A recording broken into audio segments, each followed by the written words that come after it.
It's the other people show.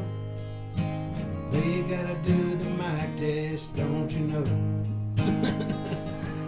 It's the other people show. They'll tell you things you wish you didn't know. It's the other people show. When you listen to it, you'll think you've done some blow.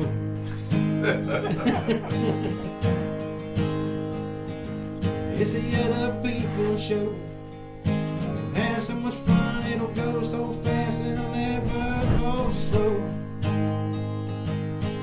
Other people show. I would say one time my look being extremely pale got me a extra role in the Chris Rock movie Head of State. Oh, that's cool. So, because I was the only white person there. Oh, man. And they needed some people for the ballroom scene. And I could have got more screen time, but I was, younger then, and it was, they needed people older. Yeah. But they were like, and I drove a long way. Like, I drove probably an hour and 45 minutes to stand in line to sign up to do it for like 2 hours. That's crazy. We drove to outside of Baltimore. That's where we drove. But yeah, Head of State, and I think I can be seen if it's paused. When in DC, if you ever audition for things in DC, you'll be in a lot of movies that have the word state Yes. in the title. I guarantee it. State of Play. Yeah. The back of my head is in that movie. I don't think they give me an IMDb credit for that one though. Right. Because I didn't really sign any waivers or anything. Because I actually just walked on to the set. I was on. I don't want to get into the story why I was there, but I was like, "What's going on here?" And then I asked someone, and they said, "Yeah, they're filming Head of State here, or not Head of State, State of Play." Yeah. So I had on. I put on a hat. And then I just walked down the street, and then when the movie came out, I saw me walking down the street in the opposite way of the camera because they had it blocked off so you couldn't walk the other way. But yeah, that's always a fun thing to do. So, what originally got you involved or made you be attracted toward acting? Well, my mom threw me in it when I was 5. I grew up in Florida. Moved here when Lake City, right? Lake City, Florida. Yeah. Okay.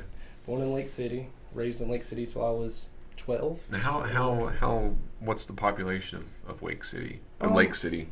I don't know the exact population, but it's about the same size as I would say Johnson City. Okay, so a good size. Yeah, it's a good size. Yeah, not bad. It's not bad. huge, but it's about 30 minutes from Gainesville. Okay, so things to do. Yeah. Oh, yeah, there's things to do. Jacksonville's an hour away, an hour and a half away, something like that. Atlanta's only 3 hours away. It's at the top of the state, so you can drive to Atlanta in just a couple hours, like from here to Knoxville, pretty much the same amount of drive. Right. It was. My mom knew I had a trunk when I was a kid, full of costumes. That's all I did was dress up and play and act. Right. And my mom threw me in a production of Popeye when I was 5, and that's when it all started. I did it all through school and college, and here I am today. On the Other People show. On the Other People show, yep. I did trail last year. Last year it was magical. If that's a good term for it. That was your first year doing the trail last year, right? And I loved it. But you had a different role. Mm-hmm. Okay. I was Dave Tolliver. I was a lead, but I wasn't the lead like I am this year. Okay. Dave is a really rough, hillbilly, drunkard character. Okay. He's the opposing character to Jack Hill, which is the character I play this year. I had to do, of course, I don't think I do, even though people in Florida say that I have an accent now. But a lot of people here say I don't have an accent. Right. I guess it just all depends on your ears and where you're from. Yeah, right. But I had a really good hillbilly voice. Like one of my lines last year was, well, he's a tearing up hellfire here in the Cove, Paul. Ain't you heard that machinery digging in your mountains, Uncle Judd? Building things up and tearing things down. It's just plain hell generally. That's one of my lines from last year. Nice. How did you approach like the voice to use? Like, do you have any certain method? Is somebody inspired or? Just kind of. Not really. Me and my buddy. I don't know if you know Carlos Fuller. Do you know Carlos Fuller? Actually, he we became Facebook friends like Yeah. about a month ago. He's cool. Does, He's a cool guy. does he work at Walmart? No, I don't think he works. Oh, at maybe it's Walmart. not. I think I do have someone named that. I He don't plays know them guitar. though. He used to give lessons and stuff. I'm not sure exactly. I talk to him every once in a while. Of course, my life is hectic. I mean, crazy hectic. But I try to keep in touch with him as much as possible. He's been actually met him before I even moved here from Florida. So we've been friends since I was like 10 or 11. Oh wow. Yeah. What would a typical day in the life of Mr. Amos Williams? Well, Not to be confused with Remo Williams. And you said your real name is Adam. Mm-hmm. I didn't know that. Yeah. I didn't know that. Sure is. Not many people know that. I just stick with Amos. That's what everybody knows me as. So. You said that was a nickname. Mm-hmm. Actually, I came in to visit. I'm trying to think how old I was. Probably 10 or 11. The chief of the fire department in Norton, his daughter Katie, said that I didn't look like an Adam, that I looked like an Amos. And then when I moved here, everybody was like, Amos, Amos, Amos, Amos, Amos, Amos. So it wasn't by choice. Not really. Now, it was, but it wasn't. You know. Okay. Now, what if it had been a name that you hadn't embraced? Would you have still kept it? Like that was the name that was given, but deep down you didn't really care for that.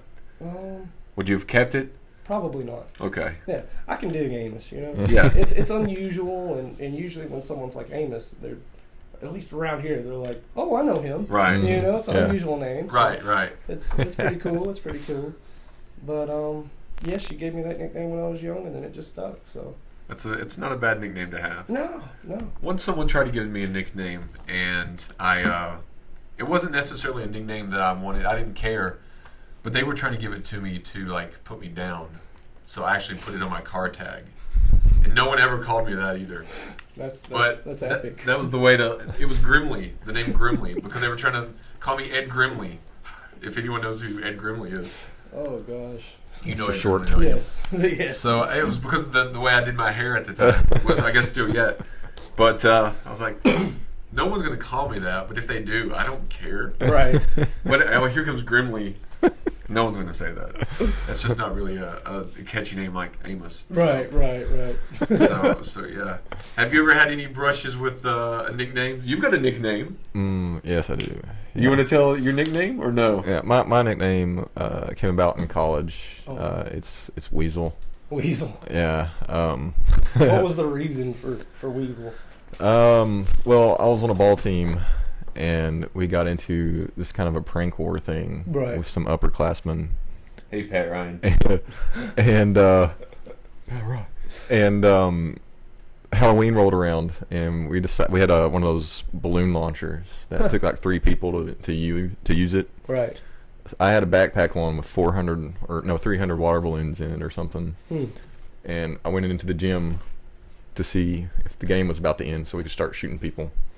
And they were just like, you just walked in there with all those? And then some of the other stunts and stuff, and they just said I was just too sneaky. Weasel. And then they were... Yeah, and of course I only weighed like 140 pounds at the time too, so... You embraced the name. Yeah, I did. I cool, just took it instant. I was like, okay, yeah. And you got your nickname on my birthday. That's pretty cool. Halloween. Oh, I didn't realize it was Halloween. There it is, yeah. That's pretty chill, man. That is pretty cool.